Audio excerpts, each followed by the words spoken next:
betgi negali, kai žmonės nori pašnekėti. Pone Vaitkau, jūsų eilė. Bus kokiu vietoj. Aš klausau ir savo ausim netikiu. Premjerė sako, Putinas ne žmogus. Ne žmogus. Žmogėdra, senasis Landsbergis pasakė. Ten žmogėdrų šalis. Jie ne žmonės. Juos žudyti galima.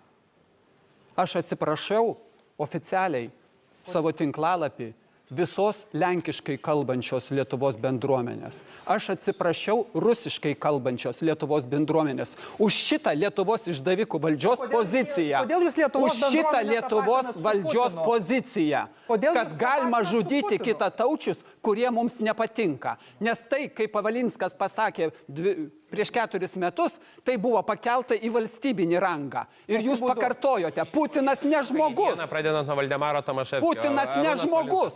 Jūs pasakėte. Kas yra Arūnas Valinskas? Arūnas Valinskas Seimo pirmininkas, kur yra jūsų sūnus, jo sūnus yra jūsų frakcijos narys. Labai Jisai sudėtinga. agituoja Labai už sudėtinga. konservatorių Jau vėl per partiją toli nuėjot. ir Ir man neleido pabaigti mano minutės, mano sekundės. Palaukit.